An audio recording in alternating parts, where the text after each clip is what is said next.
ዛሬ አንድ በጣም አስገራሚ ታሪክ ይዤላችሁ ቀርቤያለሁ። ይህ ታሪክ በአንድ ሰው ቁርጠኝነት ብቻ ተጀምሮ እንዴት አንድ ሙሉ ማህበረሰብ በኢትዮጵያ ውስጥ ሊመሰረት እንደቻለ ማያሳይ ነው። የባሃይ እምነት ማህበረሰብ ታሪክ እውነት ለመናገር የመነሳሳትና የጽናት ታሪክ ነው። ታሪኩ የሚጀምረው ከ90 ዓመታት በፊት ነው። አንድ ወጣት ትከሻው ላይ በጣም ትልቅ ኃላፊነት አዝሎ ነበር። እንግዲህ ይህ ወጣት ሳብሪ ኤልያስ ይባላል። በ1933 ዓመት ከግብፅ ተነስቶ ኢትዮጵያ ሲደርስ ማንም አብሮት አልነበረም፣ ብቻውን ነበር። ልብ ውስጥ ግን አንድ ትልቅ ዓላማ ነበረው። ይኸውም የባሃይ እምነትን መሠረታዊ ትምህርቶችን ለኢትዮጵያውያን ማካፈል። አስቡት፣ ይህን ሁሉ ኃላፊነት የተሸከመው ገናው ወጣት እያለ ነው። ፈተናዎቹ ደግሞ ቀላል አልነበሩም በጭራሽ። አንደኛ የአካባቢውን ቋንቋ ምንም አያውቅም። ሁለተኛ የገንዘብ አቅሙ በጣም ውስን ነበር። ከዛ ደግሞ ራሱን የሚያኖረው በልብስ ስፌት ሥራ ነበር። በቃ በእንደዚህ አይነት ሁኔታ ውስጥ ሆኖ የኔ ያህል ትልቅ ዓላማ ይዞ መነሳቱ ራሱ በጣም አስገራሚ ነው። እሺ፣ ይህን ሁሉ ፈተና አልፎ ግን የሳብሪ ኤልያስ ጥረት ዝም ብሎ አልቀረም። አይ በፍጹም። ብዙም ሳይቆይ የመጀመሪያውን የስኬት ውጤት ማየት ጀመረ። በጣም የሚገርመው የሁሉ ጥረት ፍሬ አፍርቶ ኢትዮጵያ ከመጣ በአንድ ዓመት ጊዜ ውስጥ ብቻ ማለትም በ1934 ዓ.ም በቂ አዲስ አማኞችን ሰበሰበ። ለምን? የማህበረሰቡን የመጀመሪያውን ዋናውን ተቋም ለመመስረት። አስቡት፣ እንግዳ ሀገር ውስጥ በአንድ ዓመት ውስጥ ጠንካራ ማህበረሰብ የሚገነባበትን መሰረት ነው የጣለው።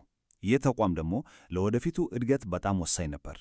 እሺ፣ ይህ የመሰረተው ተቋም የአካባቢ መንፈሳዊ ጉባኤ ይባላል። ምንድን ነው ይህ ነገር? በቀላሉ ለማስረዳት የእምነቱ አስተዳደራዊ ማዕከል ነው። ማህበረሰቡ ራሱን በራሱ የሚያስተዳድርበት መዋቅር ማለት ነው። ስለዚህ የሳብሪሞ የመጀመሪያው ትልቅ ስኬት እነሆ ሰው መሰብሰብ ብቻ ሳይሆን እንዲህ አይነት መሰረታዊና ዘላቂ ተቋም መመስረት መቻሉ ነበር። ይህ ትልቅ ነገር ነው። ነገር ግን ልክ የሥራ ተጀምሮ ሁሉም ነገር ጥሩ ይመስል በነበረበት ሰዓት አንድ ያልታሰበ ታሪካዊ ክስተት ጣልቃ ገባና ሁሉም ነገር አቋረጠው። ያው በ1935 ዓመት የኢጣሊያን ወረራ መጣ። ወረራው ያስከተለው አለመረጋጋትና ብጥብጥ ሳብሪ የጀመረውን የማህበረሰብ ግንባታ ሥራ እንዲያቋርጥና ለጊዜውም ቢሆን ወደ ሀገሩ ግብፅ እንዲመለስ አስገደደው። በቃ የለፋበት ሁሉ የደከመበት ሁሉ የፈረሰ ነው የመሰለው። እዚህ ጋር ግን ታሪኩ በጣም የሚገርም አቅጣጫ ይይዛል። ከ9 ዓመታት ስደት በኋላ በ1944 ዓመት ወደ ኢትዮጵያ ተመለሰ። ግን ሲመለስ ብቻውን አልነበረ። አሁን ባለቤቱ ወይዘሮ ፋሂማ ያኩት እና 2 ልጆቹ ሁሴን እና ሳፋ አብሮት ነበሩ። በቃ አሁን ተልዕኮውን የሚጋራ ቤተሰብ ይዞን የተመለሰው። ይህ ብቻው ምን ያህል ጽኑና ቁርጠኛ እንደነበረ ያሳያል አይደል? እስካሁን ያየነውን እስኪ በአጭሩ እንይ። በቃ ይሄ የጊዜ ሰሌዳ የመጀመሪያዎቹን 10 ዓመታት ውጣ ወረድ በደንብ ያሳያል። በ1933 መጣ፣ 34 ላይ ጉባኤ መሠረተ፣ 35 ላይ በጦርነት ተሰደደ። ከዛ በ44 ደግሞ ከቤተሰቡ ጋር ተመለሰ። ከብቸኝነት ተነስቶ ስደትን አልፎ ከቤተሰብ ጋር እስከ መመለስ የደረሰ ጉዞ ነው። እሺ፣ ሳብሪ ከቤተሰቡ ጋር ሲመለስ አንድ ትልቅ ለውጥ ነበር። ጥረቱ አሁን የግል ብቻ አልነበረም። ከጀርባው ዓለም አቀፋዊ እንቅስቃሴ ሊደግፉ ተዘጋጅቶ ነበር። እስኪ ይህ እንዴት እንደሆነ እንይ። እና በጣም የሚገርመው ነገር ከተመለሰ በኋላ ከመጀመሪያዎቹ አዲስ አማኞች አንዱ ማን ነበር መሰላችሁ? የቀኛዝማች ጊላ ሚካኤል ባህታ። እኚህ ሰው ደግሞ በቀዳማዊ ኃይለ ሥላሴ ፍርድ ሸንጎ ውስጥ የሕግ ሰው ነበሩ። ይህ የሚያሳየው የእምነቱ መልእክት በህብረተሰብ ውስጥ ቦታ እያገኘ ሲመጣ እንደዚህ አይነት ከፍ ያለ ቦታ ላይ የነበሩ ሰዎችን ትኩረት መሳብ እንደጀመረ ነው። ይሄ 10 ቁጥር ዝም ብሎ ተቀመጠ አይደለም። አንድ በጣም ትልቅ ዓለም አቀፍ ንቅናቄን ነው የሚወክለው።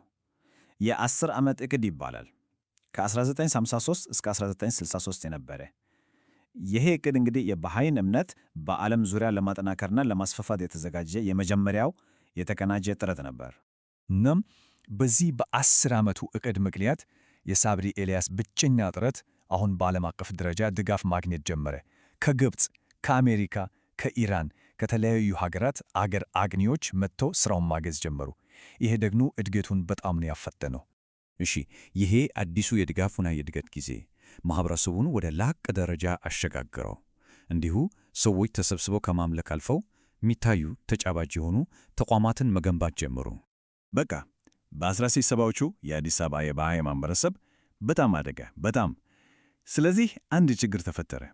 በየሰው ቤት መሰበሰቡ በቂ መሆን አቆመ። ከአሁን በኋላ አይቻልም። ስለዚህ ምን ያስፈልጋል? የራሳቸው የሆነ ለሁሉም ክፍት የሆነ ማዕከል መገንባት ነበረበት። ይሄ የማዕከል ግንባታ ግን በአንድ ጀንበር የሆነ ነገር አልነበረም። ከ10 ዓመት በላይ የፈጀ ሂደት ነው። በ1960 መጀመሪያ የማዕከል አስፈላጊነት ላይ ታመነበት። ከ2 ዓመት በኋላ በ1962 መሬት ተገዛ። በመጨረሻም ከ10 ዓመት በኋላ በ1972 የመጀመሪያው ብሔራዊ የባህይ ማዕከል ተመርቆ ተከፈተ። ይሄ ጽናት የሚባል ነገር ነው። እድገቱ ግን በአዲስ አበባ ብቻ አልቆመም። በፍጹም። ብዙም ሳይቆይ እምነቱ ወደ ተለያዩ የኢትዮጵያ ክፍሎች መስፋፋት ጀመረ። ቢሾፍቱ፣ አዳማ፣ አምቦ፣ ሰበታ፣ ሆሌታ፣ ወሊሶ፣ ሐዋሳ፣ ጅማ፣ በቃ እንቅስቃሴው ሙሉ በሙሉ አገራዊ ይዘት ያዘ። ያው የሳብሪ ኤልያስ ታሪክ ግን ማኅበረሰብ በመገንባት ብቻ አያልቅም።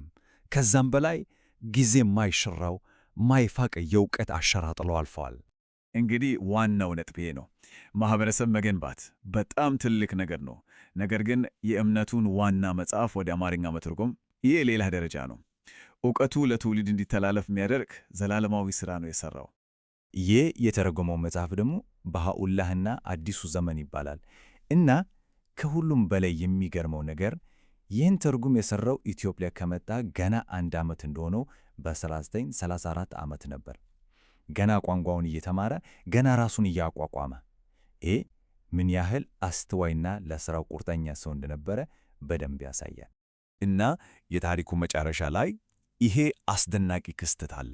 በ1936 ዓመት ማለትም መጽሐፉ ከታተመ ከ2 ዓመት በኋላ የትርጉሙ አንድ ቅጂ ኢየሩሳሌም ውስጥ ለግርማዊ ቀዳሚ ኃይለ ሥላሴ ቀረበላቸዋል። አስቡት፣ በአንድ ሰው ብቻ የተጀመረ ጥረት መጨረሻው ላይ የሀገሪቱ ንጉሠ ነገሥት እጅ ላይ ደረሰ። አንድ ሰው ከዚህ በላይ ምን ያህል ተጽዕኖ ሊፈጥር ይችላል? እናም የሳብሪ ኤልያስ ታሪክ በዚህ ትልቅ ጥያቄ እንድንጨርስ ያደርገናል። እውነተኛ የእርስ አሻራ ምንድን ነው? የምንገነባቸው ማኅበረሰቦች ናቸው ወይስ የምናጋራው ዕውቀት? የእሱ አሻራ ሁለቱንም ነበር። ጠንካራ ማኅበረሰብም ገንብቷል፣ ዘላቂ ዕውቀትም አጋርቷል። ታዲያ የትኛው ነው የበለጠ ክብደት ያለው? ይህም ሁላችንም ልናስብበት የሚገባ ጥያቄ ነው።